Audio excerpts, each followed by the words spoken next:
Voilà, et toutes nos excuses pour le problème technique qui vous a privé du début de cette édition. Problème, vous le voyez, résolu depuis. Nous retrouvons en duplex de Saint-Maur-des-Fossés Marie-Georges Buffet. Bonsoir, vous étiez donc dans le Val-de-Marne pendant une partie de cet après-midi et ce début de soirée. Une première réaction, Marie-Georges Buffet, au départ de Nicolas Sarkozy ce matin?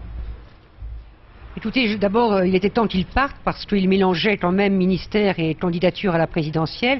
Mais l'essentiel, c'est peut-être de tirer son bilan.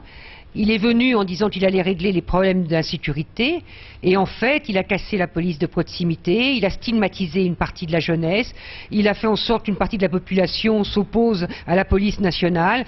Voilà, donc son bilan est tout à fait négatif. Et moi, je me dis, en faisant ce bilan, il est impossible qu'on confie les clés de la République à un homme tel que celui-ci. Et alors, que proposent les communistes que Nicolas Sarkozy n'a pas fait pour résoudre, par exemple, les problèmes d'insécurité? Eh bien, il faut une police de proximité, formée, qui soit en contact avec la population, qui la connaisse, qui ait des rapports de confiance avec cette population. Il faut qu'il y ait les postes nécessaires dans toutes les villes, qu'on ouvre des commissariats dans les villes. Il faut une justice qui soit une justice qui ait les moyens de punir de façon proportionnée à la faute et de faire en sorte, notamment pour les jeunes, que chaque jeune puisse, après, une fois qu'il a purgé sa peine, de nouveau trouver sa place dans la société. C'est comme ça qu'on fera reculer toutes les formes d'insécurité. Et puis, il faut agir contre la violence qui est faite aux habitants de nombreuses cités, violence à travers le chômage, à travers la malvie, à travers les logements surpeuplés. C'est pourquoi nous tenons cette action à Saint-Maur dans le Val-de-Marne, parce que voilà une ville où il n'y a même pas 5,5% de logements sociaux, alors qu'il y a 50 000 demandeurs de logement dans ce département du Val-de-Marne.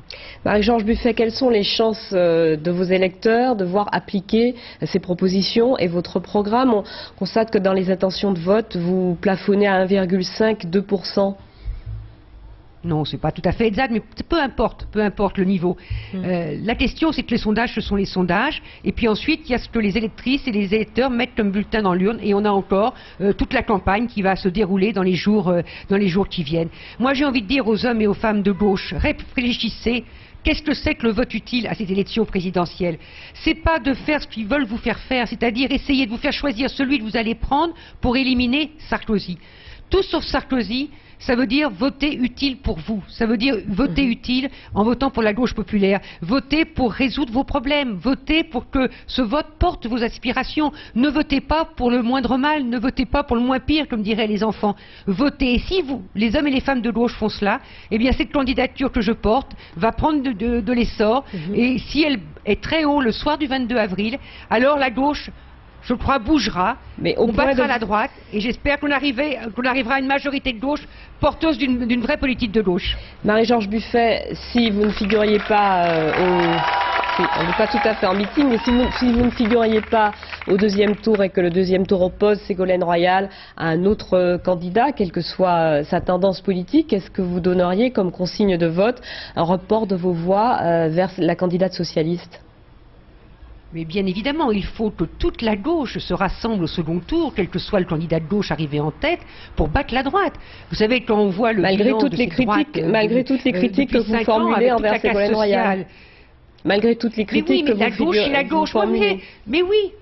Mais oui, madame, parce que la gauche et la droite, pour moi, c'est pas la même chose. Alors je regrette que parfois on a l'impression qu'une partie de la gauche aille plutôt vers le centre et qu'à chaque fois que Sarkozy lance une idée, une partie de cette gauche, le Parti socialiste, on a l'impression se précipite sur cette idée. Mais moi, je crois à la gauche. Je crois qu'on peut avoir une gauche rassemblée qui porte une politique qui, cette fois-ci, répondre aux aspirations populaires. Et moi, je veux absolument battre cette droite. Je veux pas que la droite, pendant 5 ans, continue à casser le code du travail, à casser les services publics, la protection sociale. Donc oui, il faut se rassembler au second tour pour battre la droite.